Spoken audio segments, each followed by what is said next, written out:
Okay, everybody, this is part one of the nbgrader demo. So this is how to use a tool along with your Jupyter notebooks called nbgrader to automatically grade your Jupyter notebooks. So this demo is just going to show you how to install nbgrader and how to set up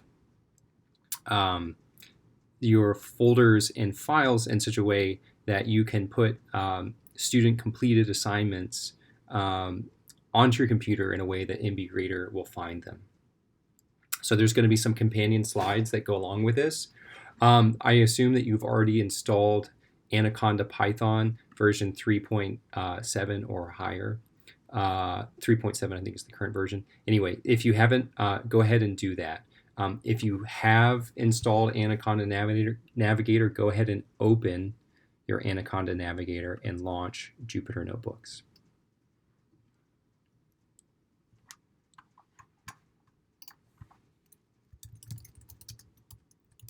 Okay, so the first thing that we're going to do is actually make sure that nbgrader is installed. So in this window, go ahead and open a terminal. And from this terminal, you can make sure that you have nbgrader installed. So we're first going to use Conda to install Jupyter. This will, should be redundant, but just make sure that you have Jupyter.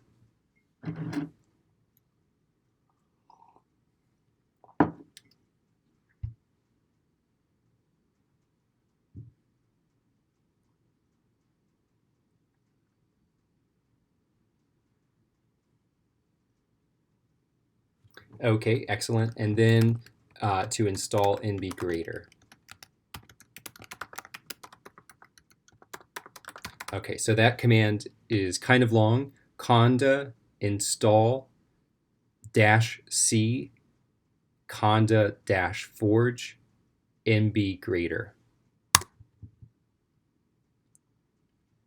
So if you haven't already installed nbgrader, this could take a minute, so it's good to have some coffee or tea ready. I have actually already installed, so hopefully everything goes smoothly and quickly. Okay, excellent. All right, so now that that's done, I want to make one other point, which is that if you're going to use your own course management platform, for example, I use the Blackboard platform to distribute assignments to my students.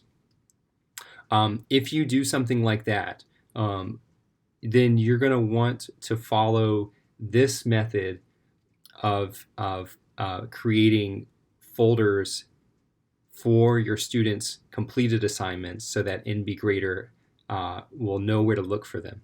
So there's kind of a particular way in which you need to set up your folders where you're going to put your students' assignments so that nbgrader will automatically find them.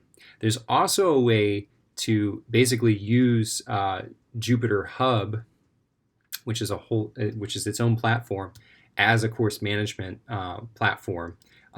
If you want to go that route, you should go read the documentation. I'm not prepared to tell you how to do that. So so the key here is that there needs to be a folder in your home directory on your computer called submitted, where you're going to ultimately put all of your students' submitted work. So I'm going to make such a folder now by issuing the command mkdir ~/submitted, and ~/ will put this folder called submitted in my home directory. You can also do this using your file explorer, doing right clicks and new folders and that sort of thing. That's totally fine, but it should be called submitted. And then within submitted, and so I already have this folder, within submitted, you're actually going to go ahead and make separate folders for each one of your students. So let's say that I have a student named AZ Tucson, and I want to make a folder for AZ, so I'm going to say mkdir ~/submitted /AZ Tucson. That's going to make this folder within the submitted folder. and it already exists. Let's see, maybe I've got another student called CS Scholar.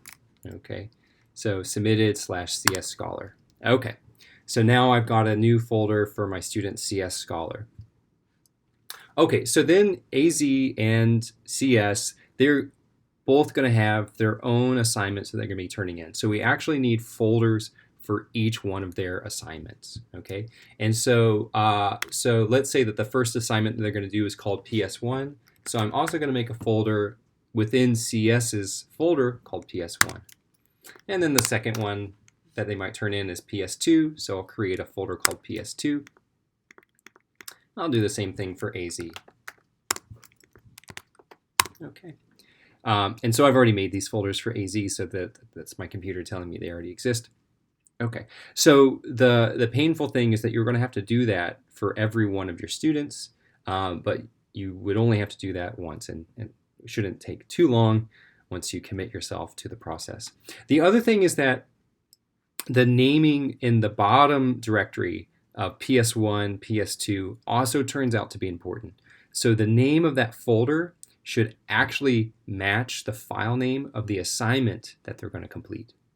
So in other words, because I've named a folder PS1 that I intend to put CS's first problem set into, then the file name that CS submits to me for problem set 1 needs to actually be PS1 with a Python notebook extension. So it's going to be ps1.ipynb when they submit it. And where's it going to go? It's going to go into submitted CS Scholar PS1.